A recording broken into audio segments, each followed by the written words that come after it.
O renascimento da pregação calvinista nos últimos tempos não é de Deus. Eu quero depender da graça de Deus para falar um pouco sobre isto.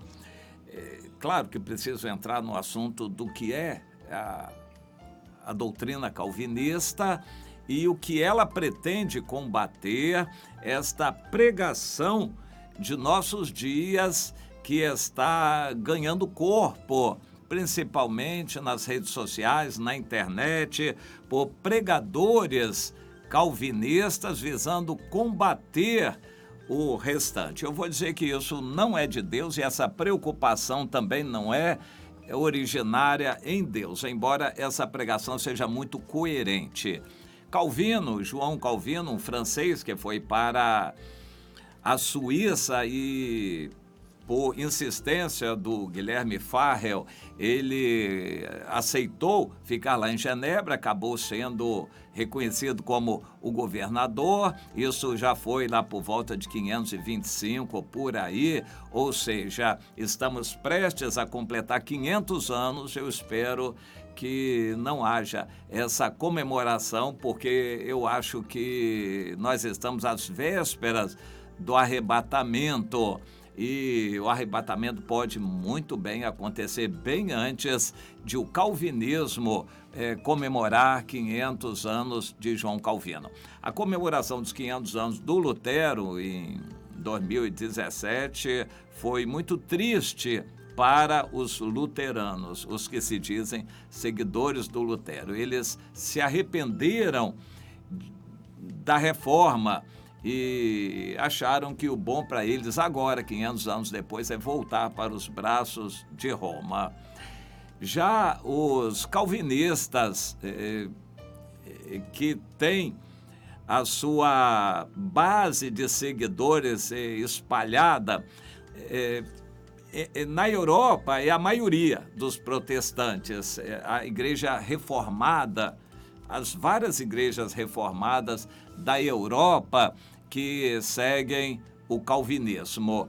E na Inglaterra se formou, na Escócia principalmente, a consciência presbiteriana. E em 1644, 43 até 46, se reuniram os teólogos para fazer a Confissão de Westminster, que foi publicada em 1646. Por uma coincidência, que não foi coincidência assim, em 1644 houve a primeira Convenção Batista de Londres, que decidiu a confissão de fé deles, que também só foi publicada em 1646, no mesmo ano da publicação da Confissão de Westminster.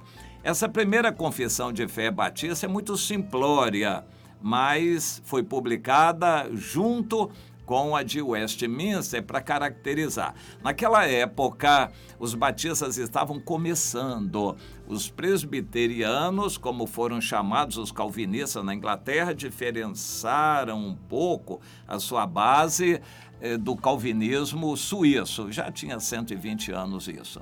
E lá na Inglaterra eles prosperaram e ficou muito forte a igreja presbiteriana. Esses batistas, chamados batistas gerais, isso é um pouco confuso. A origem batista não é bem definida. Para começar nessa convenção, eles dizem, nós não somos anabatistas. Para começar, eles assumem isso, batista não é anabatista. Eram apenas 7 igrejas que fizeram uma confissão de fé. Mas eles tinham uma fé, os batistas, de que confissão de fé para cada igreja. Cada igreja tem a sua e nós não temos necessariamente que ter uma.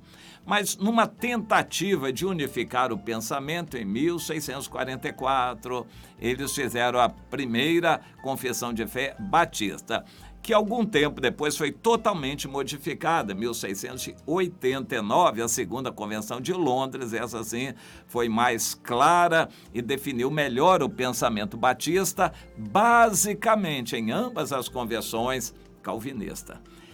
A base foi calvinista, mas eles modificaram o pensamento em alguma coisa. Nessa época, os reformadores fervilhavam na Europa. Um movimento muito grande foi feito na Holanda, onde o Jacó Armínio estabeleceu a base dele. Ele andou por outros lugares, mas ele se estabeleceu ali e morreu ali em 1609 e deu origem ao arminianismo. Na época, eles eram chamados remonstrantes. Eu não sei por que esse termo, mas eram conhecidos assim. Em 1610, eles fizeram um enunciado, principalmente dos 5 pontos em que eles combatiam o calvinismo, a doutrina da predestinação, e esses 5 pontos são muito claros. Eles têm uma sigla que é TULIP, em inglês. Os 5 pontos são as iniciais dos 5 pontos como colocados pelo calvinismo. Esses 5 pontos diferenciam principalmente a doutrina da salvação, a soteriologia calvinista e arminiana. Isso foi lá no passado. De lá para cá, muita coisa mudou. Os batistas mudaram bastante, porque foram crescendo, foram para os Estados Unidos, se deram bem. Em 1833, fizeram a declaração de fé de Hampshire, que foi a mais abrangente, mais aceita. Inclusive, os batistas brasileiros adotaram inicialmente essa convenção ou confissão de fé de Hampshire. E só mais tarde, em 1985, os batistas brasileiros modificaram um pouco e fizeram uma declaração de fé do que creem os batistas brasileiros. Mas, basicamente, é aquela base. Mas, enquanto lá na Holanda a coisa fervilhava, as discussões, porque eles se baseavam em tudo que o Calvino tinha feito, tinham lá uma confissão belga, confissão de Heidelberg, que eram basicamente calvinistas. E o Armínio, então, questionou uma série de coisas, morreu, os seguidores dele continuaram, e isso foi em 1600 e alguma coisa. Quando chega em 1700, o João Wesley, na Inglaterra, de certa forma, adotou esse pensamento arminiano que deu base para a doutrina metodista.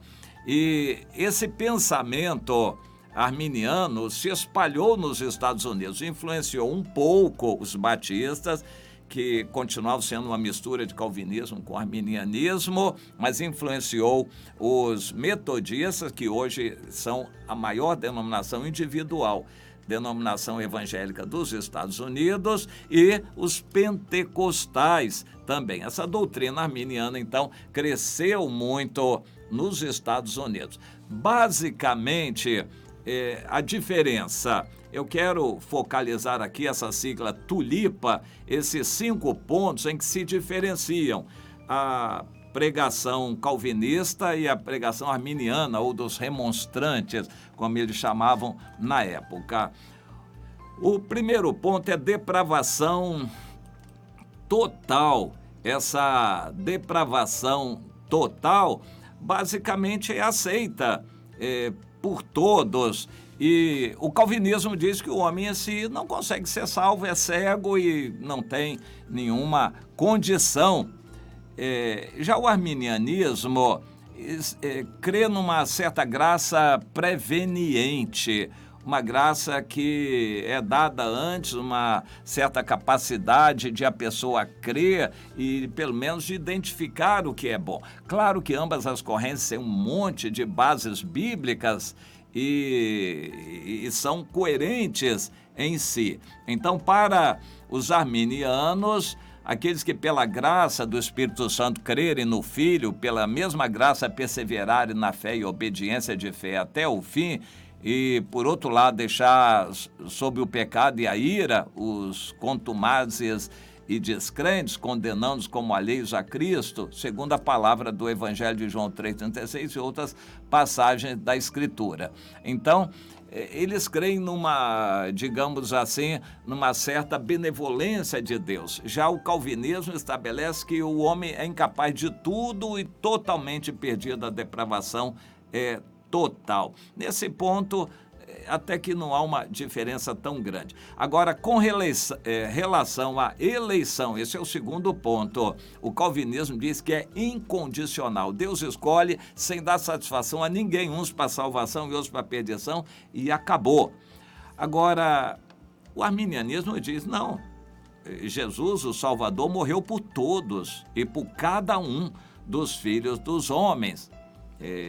Tito 2,11 diz, a graça se mostrou salvadora a todos os homens. O arminianismo se apega a este ponto. A salvação é para todos os homens. Jesus morreu para todos. Segundo o calvinismo, Jesus só morreu para os eleitos. Jesus só morreu para os eleitos. Os que não estão eleitos ou estão eleitos para condenação, Jesus nem morreu por eles. O calvinismo prega isto. Bom, a expiação limitada, esse é outro ponto. Bom, é o que eu disse aqui, a redenção é definida só para aqueles que já foram escolhidos pelo Senhor. Segundo o calvinismo, primeiro Deus escolhe, regenera, opera, trabalha, derrama graça, depois vem o arrependimento e a fé, mas isso é só consequência. Então, isto é a expiação. O outro ponto de diferenciação, quarto ponto, é a graça irresistível. O calvinismo diz, a graça é irresistível. A pessoa que Deus escolhe vai se converter, querendo ou não querendo, vai ser obrigada. A graça de Deus é irresistível. O homem não consegue resistir à graça de Deus. Ele, querendo ou não querendo, independente dele, ele vai ser obrigado. A graça é irresistível. E o arminianismo diz, não, peraí, não é tanto assim. Quanto ao modo de operação, a graça não é irresistível, porque está escrito na Bíblia que eles resistiram ao Espírito Santo, então não é irresistível. O arminianismo se apega a isso, que existe um pouco de participação humana. A graça é de Deus, mas existe um pouco da participação humana. E o calvinismo diz que não há participação. Escolhe alguns, a graça é irresistível, eles são obrigados a aceitar e não vão conseguir resistir.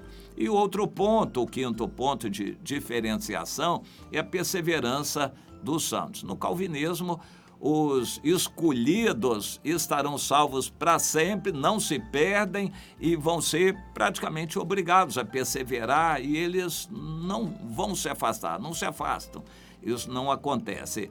Já o arminianismo estabelece uma condição nisso daí. Nesse ponto, eles não fecharam a questão completa, mas estabeleceram uma condição. Existe a possibilidade de a pessoa querer se afastar, o livre-arbítrio para ele ir embora também.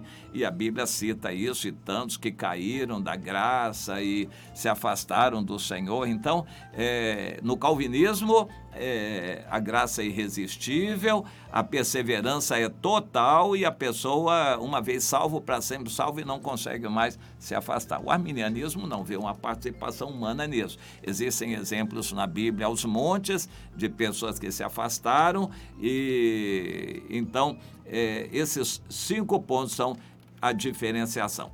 Bom, mas o que eu quero focalizar agora é o seguinte: de lá para cá, isso tudo, essa discussão, está por volta de 1600. Em 1520 a 1530, o Calvino começou a publicar as institutas lá e pregar essas coisas, e o calvinismo se ampliou, principalmente pela moral evangélica, pela prática, o exemplo de Calvino que influenciou. Não foi a doutrina, mas foi mais a prática e se espalhou. E esses pontos começaram a ser discutidos e essa discussão maior foi no século XVII, nos anos 1600. Inclusive, os puritanos que adotaram um pouco desta mensagem essa doutrina arminiana foram os que povoaram os Estados Unidos. Os Estados Unidos começaram, foi nessa época, antes do ano 1700, 1672, por aí, com o navio Mayflower, que levou os puritanos que estavam sendo perseguidos na Inglaterra, estavam sendo totalmente perseguidos na Inglaterra, os puritanos. Então fugiram para a Holanda e da Holanda foram para os Estados Unidos povoar, criaram as 13 colônias básicas de onde o país cresceu. E eles levaram a doutrina puritana. A doutrina puritana é muito interessante. Eles não pegavam em armas, que eram radicais para Deus, enfim, tinha algumas coisas muito interessantes na doutrina puritana que recebia muito. Eles eram calvinistas, mas eles tinham muito de influência arminiana e essa influência se espalhou pelos Estados Unidos. O evangelho cresceu assim nos Estados Unidos por essa ênfase da pregação do evangelho. Agora, o renascimento nos últimos tempos da pregação calvinista, para mim, é parte da apostasia dos últimos tempos no intuito de fazer os crentes se acomodarem. Ora, se alguém tem que ser salvo, vai ser salvo mesmo e não tem jeito, eu não preciso pregar. Coisa desse tipo.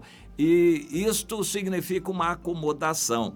Eu queria só encerrar dizendo o seguinte: claro que esse assunto não se encerra, a gente vai voltar muitas vezes.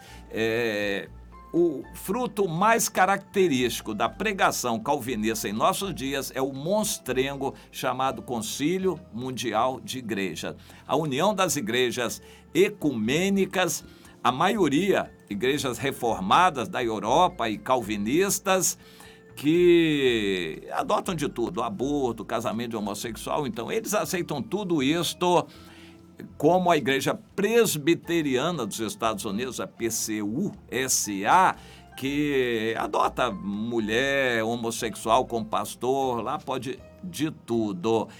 Esse Concílio Mundial de Igrejas, que reúne, sei lá, cerca de 500 milhões, eles dizem, reúne 500 milhões de seguidores, são a base do anticristo, a doutrina ecumênica do anticristo para aceitar uma religião universal e não se pregar o evangelho. O Concílio Mundial de Igrejas odeia a pregação do evangelho. A base deles é o calvinismo moderno. Então, o Calvino tem uma influência maravilhosa pela moral evangélica, pela prática, não necessariamente pela teoria. A teoria calvinista, a pregação dela é a base para muita coisa ruim de nossos dias.